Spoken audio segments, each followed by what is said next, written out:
News. I'm Christy Gagliardi, and you've probably heard of the candidates running in this year's election. If you haven't, I have no idea what you're doing with your life. Let me refresh your mind, though. There is the Democratic moderate Tristan Schmidt, the Republican Gabe Kreutzer, and the 4 Democratic ladies of the Delegate administration. These are my co-hosts, Jade Lindgren and Riley Thompson. So, why are you here in the first place? Well, Riley, why don't you tell them? Great idea, Christy. Listen here, viewers. A candidate who makes realistic democratic goals and plans that agree with Congress is most likely to win the presidential election.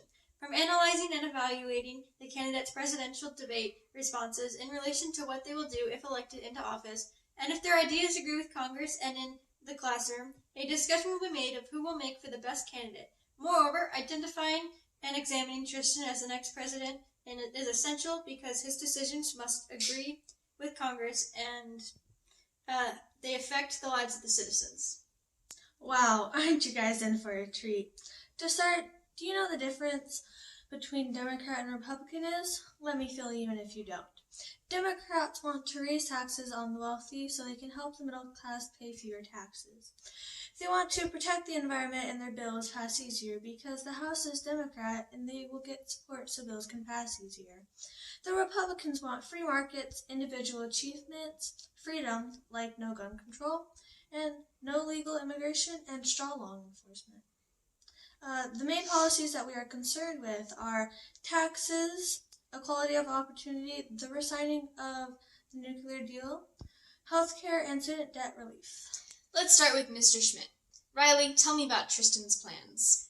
Well, for the policy that is always on our minds, taxes, Tristan has stated that he plans on raising the rate of taxes 1 or 2 percentages. In regards to re-signing the nuclear deal with Iran, Tristan is totally for re-signing the deal and keeping the peace. Now, for all you students out there, Tristan is here for you. He plans on decreasing the size of classrooms so that you get more one-on-one time with your teacher. And for the debt that never seems to go away, Tristan will subsidize your debt by paying $200 billion annually. And Mr. Kreutzer, on the other hand, only wants to increase taxes on demerit goods and foreign items. Gabe would also resign the nuclear deal, and for the growing student debt problem, Gabe Kreutzer will give free college straight out of high school. The raised taxes on demerit goods will pay for the $65 billion cost. The Delegate administration are divided on the issue of taxes. Ms. Quigley agrees with Mr. Schmidt that the raising taxes of 1 to 2% would be a good plan. Allie would raise taxes 1% for those whose incomes range from $157,000 to $200,000, and raise taxes 2% for whose incomes are $201,000 to $250,000. On the contrary, Ms. Strict agrees with Mr. Kreutzer that taxes will be taken from demerit goods. Ms. Slack wants to improve funding by keeping the tax rate in the classroom, as it already is at 37%, and by cutting large businesses to add 20% higher taxes. The last candidate in the Dell administration, Ms. Walter, would create the taxes at a fixed rate. All the candidates within the DA would resign the nuclear deal so that we would be at peace with other countries.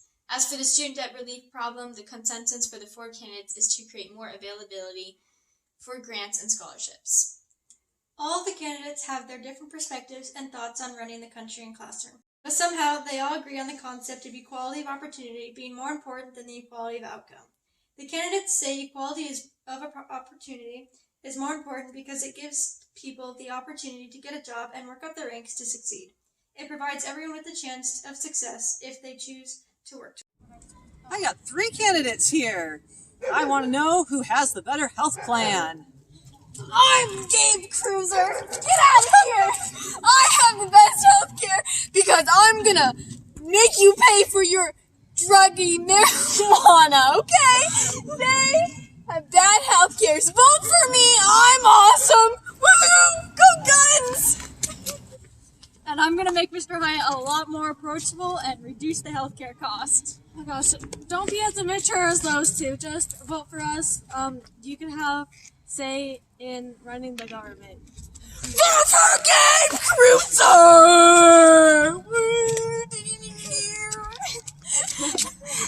So now that we know what they want to do if elected into office, let us inform our viewers of if the candidates can do what they say and what their odds are. Wow, another great idea. What do you think our viewers will like to know, Christy? Well, let's see. Do the candidates have the power to achieve the things they say? Well, Congress is split with the House Democratic and the Senate being Republican, so it will be a similar amount of possible struggle of achieving their plans for all of them, since the government is split. According to polls of where the classmates stand, more have said they will choose Tristan, so the majority of the classroom are Democrats. In the classroom, it depends on what type of style of government the candidate will use. That depends on if the candidates will achieve their plans or not. If they choose to have a dictatorship, then they will be able to do anything within reason, meaning that they can't affect our learning or grades and have to have Mr. Hyatt's approval. If they choose to have an oligarchy, then they must deliberate between themselves. If they choose democracy or any style of government similar to the U.S., then they will need their peers' approval. I've got another question. Jade, tackle this one. Will Congress be on the candidate's side? Well, because Congress is split with the House being Democrat and the Senate being Republican, half of Congress is going to support them while the other half doesn't. Because the House controls bills on taxes, they are likely to get the House on their side. With other policies, it depends on the candidate's party. For the resignation of the Iranian nuclear deal, it will be supported by Democrats, so the House, while the Senate will not support it. For healthcare, Democrats support it, while Republicans don't. So once again, Congress will be split. Okay, Christy, I have a question for you. Will the candidates need to use the implicit powers of the presidency to achieve their goals? Well, I'm not sure what the implicit and the explicit powers of the president consist of. Have you ever wondered what the implicit and explicit powers of the president are? Well, these ladies will tell you.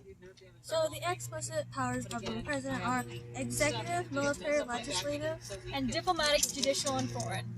And the implicit powers of the president are the Take Care Clause, access to media, executive agreement, dictating the legislative agenda for the president's party, representing the people, and moral guidance. The explicit powers are what are stated directly in the Constitution, and the implicit are what's not. Based on that, if the candidates feel it is necessary, they can use an executive order.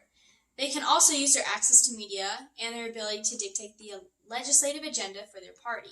The implicit powers are crucial to achieving their goals because using media and being a moral guide and representing the people will gain the president followers and support, and that is needed with the ideas that these candidates have said they want to pass if they're going to be elected. To evaluate the candidates further. Let's start with Tristan, Riley. Are there any empty promises and who will they affect? There do not seem to be any empty promises, so therefore no one will be affected by them. So what about Gabe? Well, possibly his promise of monthly Krispy Kreme donuts might be empty, and it will affect everyone because people will vote for him when they voted for him because of that fact, and then they don't get the donuts. What about the Delhi administration, Jade? Well, the Delhi administration does not seem like they have any empty promises. Therefore, like Tristan, that it will not affect anybody. What about if their goals are achievable? Riley. So while Tristan states that what he wants to do, he does not explain how he will do it. So for the tax plan, based on the other candidates' answers to how they're going to achieve their goals for taxes, Tristan will raise taxes for demerit goods, and because the House is supportive of raising taxes and is the primary decider to tax bills, he should be able to achieve his goal. In regards to the resignation of the nuclear deal, his goal is achievable. This is because our country and other countries want it, and the use of it is working to keep the peace so far. For healthcare, this is unachievable. Once again, there is no explanation for how he plans on achieving his goal. He wants to make Mr. Hyatt more approachable, that isn't something really he has the power to change. He also wants to make it cheaper, but doesn't explain how. For school plans, it is also unachievable. Tristan's plan is to decrease class size, but this is not something that he has the power to do. When looking at Gabe, his tax plan is achievable because there are ways to use more renewable resources instead of non-renewable. That's something that he slightly brings up. The nuclear deal, it's the same all across the board for every single concept. It is achievable because our country and other countries want it, which is the same thing as Gabe, Tristan, and the Delhi administration say. For healthcare, subsidizing bathroom passes is achievable, but he wants to tax medical drugs that the hospital is selling. And that connects to our concept of federalism because Gabe wants to change that and tax the medical marijuana, but yet that's something the state government chooses, not the federal government. So he doesn't have any power of it. So, is it achievable or not? Possibly. On that end, it may not be because he has no power over that part of it, but the other parts of his healthcare plan is achievable. For the school plans, it's not achievable because the demerit goods are already being taxed, and he's using that to raise money for something else, not for the school. So he is not able to raise that much money for what he wants to tax. And as regards to the Delegate administration, for the tax plan, it is pretty achievable if they all come to an agreement on how the taxes are going to pan out. And demerit goods and businesses are most likely where their policies will impact the most. For the healthcare plans, it is possibly achievable. They are taxing demerit goods once again to help provide more national healthcare in America, but they have already planned on taxing demerit goods. As for their school plans, it is unachievable because they want to increase the amount of money for grants and scholarships, but they don't have the power to do that, and even if they did, then they'd make America more in debt than it already is. Riley, back to you with Tristan. So, for who their policies will impact, the tax plan will affect people who use demerit goods. For the nuclear deal, as it is the same with all the other candidates, the peace within our country and the others will stay the same, so it will pretty much impact no one. For healthcare, this policy is unachievable, so no one will be any more affected than they already are. As also, this goes the same for school plans. Back to Gabe. So his tax plan will affect the job situations that people have because people who make a living of extracting and selling non-renewable resources are going to have to get a new job. A solution to this is that those people who are losing their jobs from working with non-renewable resources, they get the first positions for the renewable resource jobs. But we do not know that every single company will switch to that. The nuclear deal, once again, will impact just the peace within our countries and others, but it will stay at the same peace that it is at, as Riley mentioned. The healthcare with the bathroom passes, that will affect everyone. And then, of course, with outside of the classroom, with taxing medical marijuana, that will affect people who need them and possibly people who can't afford it yet need it very bad. And then his school plans will impact the people who buy demerit goods because those are being taxed for the change in the school. So for the Delegate administration, their tax plans and their health care would impact, well, more or less just their tax plans would impact just people who buy demerit goods. The nuclear deal, as Riley and Christy have already said, will just impact peace among the countries and probably just stay the same. The healthcare will impact everyone because of the more heavily taxation on demerit goods, and this will cause healthcare to be cheaper than it already was. And for their school plans, it won't impact anybody because their goal is unachievable. So, Riley, what is Tristan's limitation to his policies? Well, for the tax plan, the limitations are that there are still going to be people who are going to need to pay a large amount of taxes. So everyone is still going to have to pay taxes. For the nuclear deal, hopefully Iran will not eventually cause problems with us while we are trying to find a permanent solution. Healthcare, so this is unachievable, so there is no effect. Though a limitation could be that because it won't be passed, people won't get the benefits that it could offer. For school plans, has the same as the healthcare. So for Gabe's tax plan and the limitations are the places who are starting up businesses and need to hire people for renewable resources. They may not want to hire the old non-renewable resource workers who worked at those places, like I mentioned a minute ago. The nuclear deal is the same thing as Riley has said. The healthcare is that the people have a strong voice who don't want that extra tax on something that they need. So they'll be able to fight for what they want and for the taxes to not be raised. So that could be definitely a limitation on it. And the school plans for raising so much money and trying to get everyone free college, we don't know if anyone's going to take that for granted, if it's going to be put to use, or if they're just going to be wasting the government's money.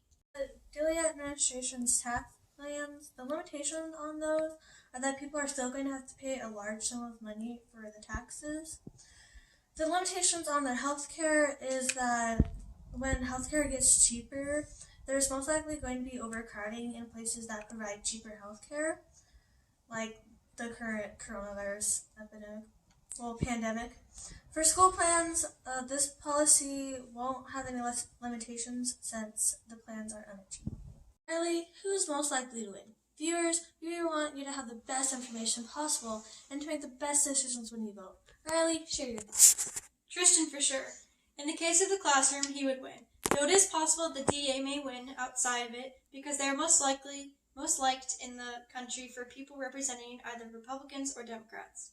Moderates and independents normally get knocked out of the race, but according to polls, Tristan will win based on his views and what he wants to do for the country and its people.